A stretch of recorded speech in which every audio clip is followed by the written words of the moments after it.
ඒගොල්ලෝ හිතනවා දින කියලා ආණ්ඩුව වටන්න පුළුවන් කියලා. මාර්තු මාසේ දිනයක් දෙනවා. මාර්තු පහ වෙනකොට අගෝස්තු කියනවා. අගෝස්තු පහ වෙනකොට නොවැම්බර් කියනවා. ඊයේ කියනවා මැයි 24 කියලා. නැකත් බලලා ආණ්ඩුව වටන්න. හරිම අපරිණතයි. මේගොල්ලෝ ලබන මැයි මාසේ 24 වෙනකොට ගෙදර යවනවා අපි නෙමෙයි. කවුද? ඒගොල්ලන්ට ඡන්දෙ දුන්නෝ අය. කොළඹ ප්‍රතිපලය ඒගොල්ලන්ට ඩීල් දාලා ගන්න තීන්දුවත් එක්ක අපි හිතමුකෝ ඒගොල්ලෝ ඩීල් දාලා කොළඹ මහනගර සභාව පිහිටුව ගත්තා කියලා. දැන් මම කිව්වනේ මැයි ලබන අවුරුද්දේ මැයි මාසේ 24 මේ ආණ්ඩුව ඉවරනවා කියලා. කොළඹ නගර සභාව බලය අරන් අර මේ චායිනෝනට මේක චායිනෝන නේද? වැයිද චායිද? ඒ චායිනෝනට බාර දුන්නොත් එහෙම අර මං කියපු දවස තව මාස 3කින් ඉස්සරහට එනවා. මේ දින T56යි මගේ. මේක තමයි T50. ඔය එයාලගව තියෙනනේ මගේ තියෙන T50 තමයි. නෑ මට පාර්ලිමේන්තුව ආපු වෙලාවේ අර චූටි පිස්තෝලයක් දුන්නා. ඒකත් මම බාර දීලා ඉවරයි. ඒකෙන් කොහෙවත් ගෙනිල්ලත් නෑ. පොඩි උන් පෙරලම් කරන්න ගත්තා. බුලට් ටික මම බාර දුන්නා. පිස්තෝලෙත් බාර දුන්නා. පළාත් පාලන මැතිවරණයේදී ලංකා ඉතිහාසයේ වැඩිම පළාත් පාලන ආයතන ජයග්‍රහණය කරපු දේශපාලන ව්‍යාපාරය බවට පරිවර්තනය වෙන්න පුළුවන් කමක්. ඒ වගේම 3926ක් වැනි මේ ඔබ නියෝජනය කරන විශාල മന്ത്രിවරයන් සංඛ්‍යාවක් පළාත් පාලන ආයතනවල නියෝජනය කරගන්න සමත් වුණා. පළාත් පාලන ආයතන 152ක් අපිට മന്ത്രിවරු ගැසට් කර විගසම අපිට පිහිටවීමේ හැකියාව තියෙනවා. දැනටමත් අපෙන් සභාපතිවරු සහ උපසභාපතිවරුන්ගේ නාම ලේඛන ඉල්ලා සිටින අපි එක යවනවා. 152ක් අපි පිහිටවනවා. පිහිටවා තිබෙනවා. තව අපි ජයග්‍රහණය කොට තිබෙනවා. අපි තමයි තනි කඳවුරක් ලෙස වැඩිම മന്ത്രിවරු සංඛ්‍යාව ඉන්නේ. එහෙත් සුම්බුන් එකතු වුණාම අපි දෙක තුනක පිටිපස්සෙන් ඉන්නවා. 115ම අපි පිහිටවනවා. ඒක තමයි ප්‍රජාතන්ත්‍රවාදී. ජනතාවගේ කැමැත්ත ප්‍රකාශ කරලා තිබෙනම ප්‍රාදේශ සභාව තුල මෙන්න මේ අය සභාව පිහිටවන්න. එහෙමයි. මතයන් ඍජුව නියෝජනය වෙන්නේ කොතනද? මේ අය සභාව පිහිටවන්න කොතනකවත් මේ සුම්බුන් එකතුවකට සභාව පිහිටවන්න කියලා ජනවරමක් ලැබිලා නැහැ. ඒ නිසා ජනවරමේ බලයේ තියෙන අපි ගාව එම සභාවල ඉතිරි 115 සභාවන් පිහිටවීමම ඒ ජනතාවගේ ජනමතයට කරන ගරු කිරීම සාපේ බැඳීම කරන්න. හැබැයි වෙන දේවල් කරන්න આવුත් අනිත් ටිකත් අපි පිහිටවන කටයුතු කරන්න ඕන. පුළුවන් තරම් නැත්නම් මොකද කියන්නේ කරන්න ඕන. එයි අපිට ජනවරමක් ලැබී තිබෙනවා. ඒ ජනවරම නියෝජනය කරපු ජනතාවක් ඉන්නවා. ඒ ජනතාව කවුද? මතක තබා ගන්න. ලංකා ඉතිහාසයේ ප්‍රගතිශීලී ප්‍රගතිගාමී ජනතාවක් විසින් තමයි ජාතික ජනබලවේගයේ ආණ්ඩුව පිහිටවලා තිබෙන්නේ.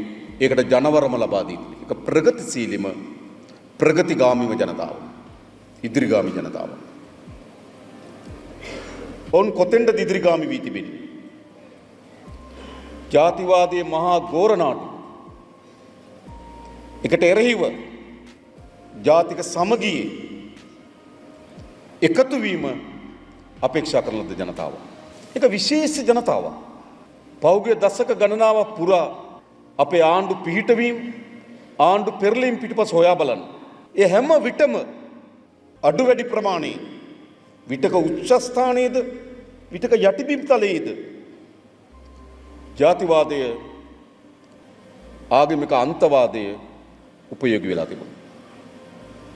මතකද? පසුගිය ජනාධිපතිවරණ සහ මහමැතිවරණයේදී අපිට එරෙහිව සටන් පාට ටික බලන්න. ඒ ඔක්කොම තුල ගැබ් වී තිබුණේ නැවත ජනතාව ජාතිවාදී ග්‍රහණයකට කොටු කර ගැනීම සඳහා දරන ප්‍රයත්නය. පෙරහැර නතර වී දානි නතර වේ අන්තිම සිල් ගන්න පෝය මොන නොකියු කොතන තිබුණේ? අන්නේ ජාතිවාදී අන්තවාදය පරාජයට පත් කිරීම සඳහා අලුත් ජනතාවක් අපට ඡන්දය ලබා දී තිබෙනවා. ඔවුන් ප්‍රගතිශීලී ප්‍රගතිගාමී ජනතාවක්. අපි තේරුම් ගන්නවා. ඒ විතරක් නෙවෙයි. මොන වගේ ජනතාවද තවත් බැලුවොත්?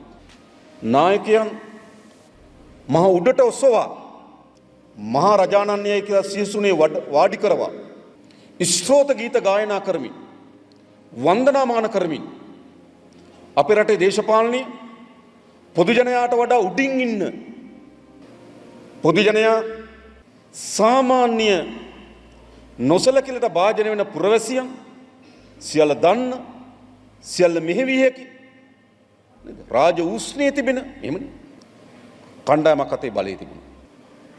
හැම විට මොකද කරේ? මුළු මැතිවරණ ඉතිහාසෙම බලන්න දේශපාලන ඉතිහාසෙම බලන්න. එවැනි ජනතාවට උඩින් ඉන්න නායකයන් බිහි කිරීමෙන් තමයි දේශපාලන බලය ආරක්ෂා කරගත්තේ. ජනතාව ප්‍රතික්ෂේප කොට ජනතාවත් එක්ක එකට ගැටෙන ජනතාවත් එක්ක උරෙන් උර ගැටි වැඩ කරන නව දේශපාලන නායකත්වයක් වෙනින් ජනතාව පෙරට ඇවිල්ලා අපිට ඡන්දෙ දීලා තිබෙනවා. අලුත් තත්ත්වය. ඒ විතරක් ධනය සහය ධනය විසින් ඇති කරන ලද බලය ඒ බලයන් තමයි අපේ රටේ දේශපාලනයේ ප්‍රධානම සුල්කානම් බවට පත් වුනේ. අපි එහෙම මහා ධනවත් මිනිස්සුන් නෙවෙයි. ඒව විසින් ආරෝපිත කරන ලද බලයන් සහිත මිනිස්සු නෙවෙයි. ජනතාව මොකද කරේ? අර පැරණි ධනය බලය විසින් නිර්මාණය කරන දේශපාලනයක් වෙනුවට අලුත් දේශපාලන වුවමනාවක් වෙනුවෙන් ජනතාව අපි තෝරාපත් කරගෙන තිබෙනවා. හොඳට තේරුම් ගන්න. ජනතාව අපි තෝරාපත් කරගෙන තිබෙනවා. ඒ වගේම පුද්ගලික නිදහස විවේචනය කිරීමේ අයිතිය යම පිළිබඳ ප්‍රතිචාර දැක්වීමේ අයිතිය එවැනි සංවාදශීලී විචාරශීලී සමාජික අවශ්‍යතාවය අපේ මේ ජනවරම තුළ ගැබ්වී තිබෙනවා. සමානාත්මතාවය ආර්ථික ප්‍රජාතන්ත්‍රවාදය ආර්ථිකය අත්පත් කරගන්නා ප්‍රතිඵල සාධාරණ ලෙස ජනතාවට ගලාගෙන යාම ආදී ඉතාමත් ප්‍රගතිශීලී සටන් පාඨ සහ ප්‍රගතිශීලී වමනාවන්ගෙන් ජාතික ජන බලවේගයේ ආණ්ඩුව අපිව තෝරාගත්ත මතක තියාගන්න. එහෙම නැතුව පරණ පාරෙම ඔහෙ ගලාගෙන යන්න නම් පරණ දේම නැවත නැවත සිදුවන්න නම් අපිව තෝරාගන්නේ නැහැ. ඊට අවශ්‍ය වෙන සුදුසුකම් සපුරපු බොහෝ අය හිටියා. නායකයන්ගේ පුත්තු ලෙස හිටියා. මතක තබා ගන්න. එනිසා මොකද්ද සිදු වී තිබෙන්නේ? ජාතික ජන බලවේගයේ ආණ්ඩුව පිහිටවනවා යනු අපේ සමාජයේ අපේ රටේ දේශපාලනයේ අලුත් පියවරකට ඔසවා තබා තිබෙනවා. සමාජ ප්‍රගමනයේ පියවරක් ලෝකයේ ඉදිරියට ඇවිල්ලා තිබෙන්නේ මිනිස් සංහතිය මෙවැනි දැවැන්ත නිර්මාණය කරන මිනිස් සංහතියක් බවට පරිවර්තන වී තිබෙන්නේ සමාජය ප්‍රගතිගාමී ලෙස ප්‍රගමණයට භාජනය වීම විසින්. අලුත් තලයකට අලුත් තැනකට බලාපොරොත්තු අපේක්ෂාවන් සමාජයේ ගෙනීම තමයි සමාජයේ වර්ධනයේ තිබෙන සමාජයේ සංවර්ධනයේ තියෙන්නේ. එනිසා ජාතික ජන බලවේගයේ ආණ්ඩුව යනු සමාජය අලුත් ප්‍රගමන අධිරයකට ඔසවා තැබීමේ අවස්ථාව. හොඳට මතක තියාගන්න. මොකද්ද මේ අවස්ථාව? පැරණි ගතානුගතික අගතීන් වලින් නිදහස්ව නව ප්‍රගතිශීලී සමාජ ප්‍රගමනයක් වෙනුවෙන් අපේ ආණ්ඩුව පිහිටවලා තිබෙනවා. එහෙනම් අපේ අභියෝගය සහ වගකීම තමයි මේ සමාජ ප්‍රගමනය සඳහා තබන ලද පියවර ඉදිරියට ගෙන යනවා හැරුණකොට ආපසු හැරෙන්න කිසිසේත්ම ඉඩ නොදෙන බව අපි මේ රටේ ජනතාවට සහතික කළේ. ඉඩ දෙන්නේ නැහැ. එනිසා තමයි අපි සරලව කියන්නේ ඔයගලන්ට ආණ්ඩුවක් ගන්න නම් අපිට වඩා හොඳ වෙන්න සමාජයක් රටක් ලෙස මේ තබලා තිබෙන දියුණු පියවර අපි ආපසු හැරෙන්න ඉඩ දෙන්නේ නැහැ. මතක තබා ගන්න හැම කෙනාටම අපි කෑ ගහලා කියන්නේ ඉඩ දෙන්නේ නැහැ.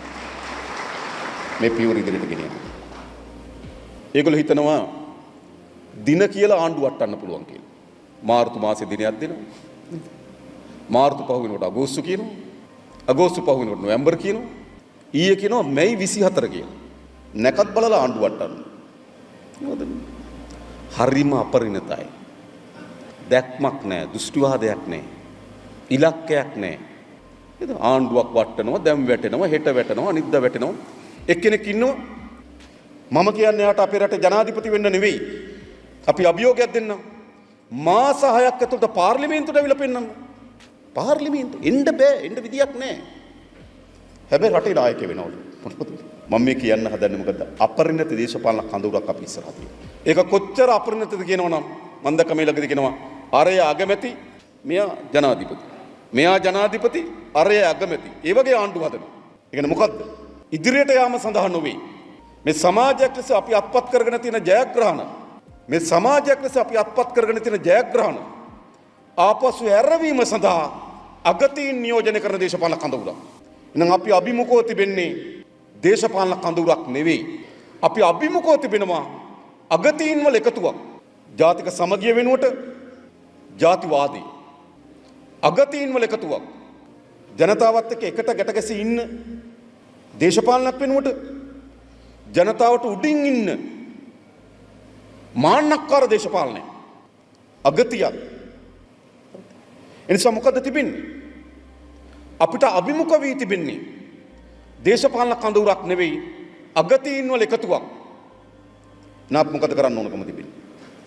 අපි කිසි විටක මම ඔබට කියන්නම් ඒ අගතීන් වල තියෙන අඬහැරයට කිසිසේත්ම සැලෙන්න එපා. ඒ අගතීන් වලට කිසිසේත්ම යටත් වෙන්නත් එපා. අපි නියෝජනය කරන්නේ එතනින් එහා යන නව සමාජයක් අපේක්ෂාවෙන් මහා විශාලස පොරබැදපු ඒ වෙනුවෙන් ජීවිත කැප කරපු ඒ වෙනුවෙන් සියල්ල කරපු සහෝදරත්වයේ හඬ. එනිසා කුඩා අගතීන්ට හරවන්න බැරි දේශපාලන ව්‍යාපාරයක් අපි අගතීන් ඉදිරියේ කිසිසේත්ම සැලෙන්න එපා මම ඔබට කියන්නේ. මොකද අපේ අයත් ගෝසාවට ටිකක් කලබල වෙනවා. ගෝසාවට කලබල වෙන්න එපා. අපි කලබල වෙන්න ඕන කොතෙන්ද? අපි කලබල වෙන්න ඕන අපිට වඩා වැඩි හොඳ ව්‍යාපාරයක් වෙනවා නම් අපි කලබල වෙන්න ඕන අමාර වැඩි.